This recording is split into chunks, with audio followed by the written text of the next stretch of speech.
Welcome back. I figured I'd give you an update on the old Starion hiding back there on the lift. Had the chance to go down this weekend. I had a 5.3 block down there that I was going to have a machinist go through and kind of pull a sneaker for big cubic inches inside of what looked like a small package. Punch it out, stroke it, add some cubes to it, and then pass it off as a 4.8 or 5.3 liter. So after talking with Doug Arthofer,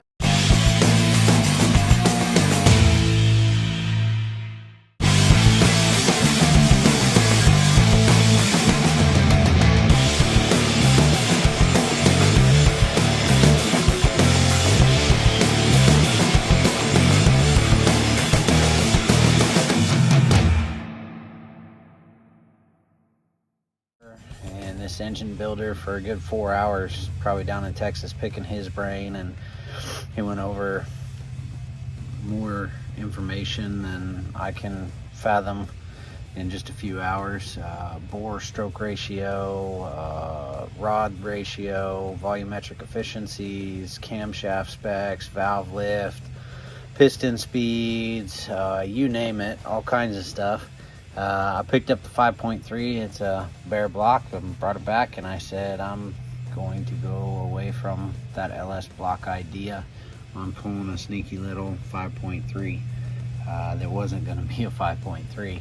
I came back home, and the first thing I did was get on my engine building shelf and some of the books and manuals that I've studied for a long time growing up. Generation 1 stuff, engine builders, horsepower books, rebuilding a small block Chevy 350, performance building Chevy 350, and after staying awake all night reading way too late, and it's Tuesday now, catching up on day-to-day work, but still every spare minute I had I was tearing through these books trying to figure stuff out. I think what I've decided to do on the old Starion back there is there was some smack talking going on, and even this engine builder was like, if you want to be like everybody else, just throw an LS in it. And he said, heck, Ford guys are throwing LSs and stuff, Dodge guys are throwing LSs and stuff. You got beautiful 1960s, 70s Chevrolets that don't deserve to have an LS in them, but if you want to be like everybody else, throw an LS in it. He goes, he told me, he said, I did test the LS. And so anyway, I kind of thought, with that car back there being so unique, and with everybody doing an LS, I might just go ahead and take it back to the roots. So I started doing a whole bunch of research on small block Chevrolet stuff, Gen 1, and really it really just comes down to some of the parts and stuff you put into it. Another thing the engine guy told me, he said there's builders and there's bolters. He said guys bolt stuff onto engines. They pick up a magazine and say, if I add this turbo, it's going to add this much pounds of boost and this much. He says they don't really take the time. It's kind of the lazy man's way, just to say, hey, I'm going to throw this on and add some power to some things. He said they don't know why it works. They don't know how it works. They don't know engine theory operation. None of it. They just they do that. And he said, so if you want to be a bolter, go for it. But if you want to be a builder, there's things measured in thousandths. You need to know why your ring gap is set the way it's set. You need to know which ring material you're using.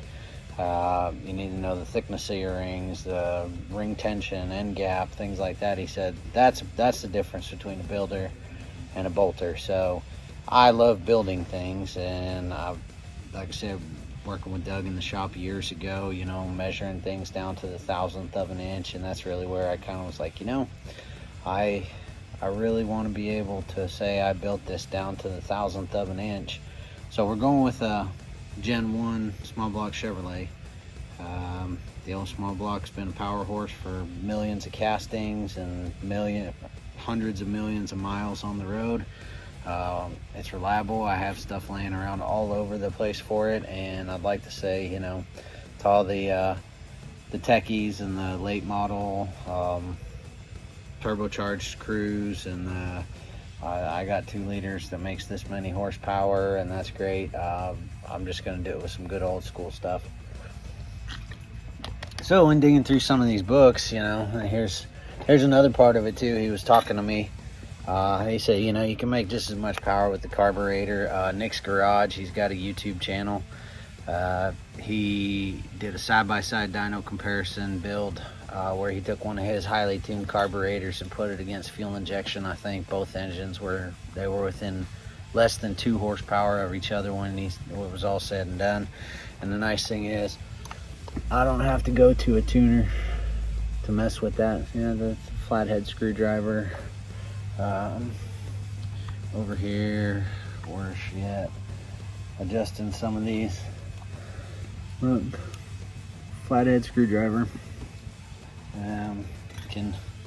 Can do it all.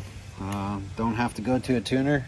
Don't have to have a degree in software and you know, electrical engineering to be able to program that. There's no throttle position sensors. There's a cable. Cruising, driving around, getting gas mileage. Hit the go button. So I'm doing that, and to all the haters, the weight difference. I've looked at a bunch of different engine combinations on weight. I've looked at volumetric efficiencies of engines. I don't want to run 60 pounds of boost to say I make good power and torque. I don't want to have to take it to a tuner every time I want to do something. You know, digging through here, there's all kinds of charts in these amazing books, big inch, small block Chevys. You know, there's builds in here that cost pennies on the dollar compared to what some of these. I can make 1,000 horsepower on a turbocharged 4-cylinder or a turbocharged 6-cylinder or a turbocharged LS even. I mean, pennies on the dollar. Torque curve from 2,000 to 5,500. 472 torque at 2,400. Still making over 400 foot-pounds of torque at 405. And that is literally pull it out of a truck, slap a set of late model iron head GM Vortec heads on it, and you've got a torque curve making 470 plus foot-pounds of torque for an RPM spread of nearly 3,000 RPMs. It's usable power. You know, dig up some of these other books. Automath Handbook, this one's excellent. Talks about weight transfer on a chassis, instant centers of gravities, piston speeds, all of that. And heck, even before you had a cool little thing to blow in on your keychain. It's got a blood alcohol content calculator. Shouldn't need that, but you know, I mean, there's so much out there that's actually more about building border stroke ratios, rod lengths, things like that. That when I say I'm going to build a car, I'm going to build it. You know, even there's another great one, performance math. I love math. That's why I went to school in engineering and physics. Formula to figure out the flow of your exhaust. You know, I'm not just gonna go say, hey, I bought this exhaust and the magazine says I picked up 20 horsepower bolting it on. So we're not gonna play that game. But I'll show you a little bit of stuff around the shop that I've got to tinker with, since I'm deciding if I'm gonna say I beat the haters. I want to say I did it the old school way with you know, old school Gen 1 engine. So they can make power just as good as the new ones, and a lot easier and cheaper too. So let's take a look around. I'll show you a few options. Anybody that says carburetors aren't as good as fuel injected, this is a very good carb, one of the best. Anyway, cold. Been sitting here since yesterday morning. I fired it up. No choke. No. Choke's down. Let's see.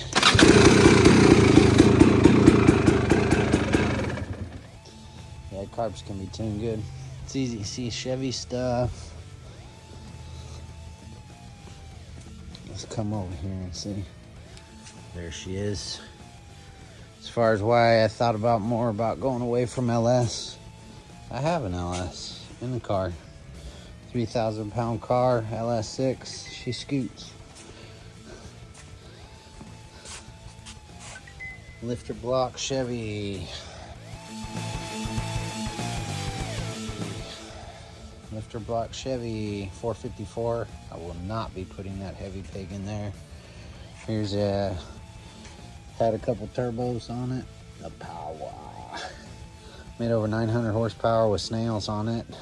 But it is an LS, so to get away from being hated on for running LS, there's another 5.3.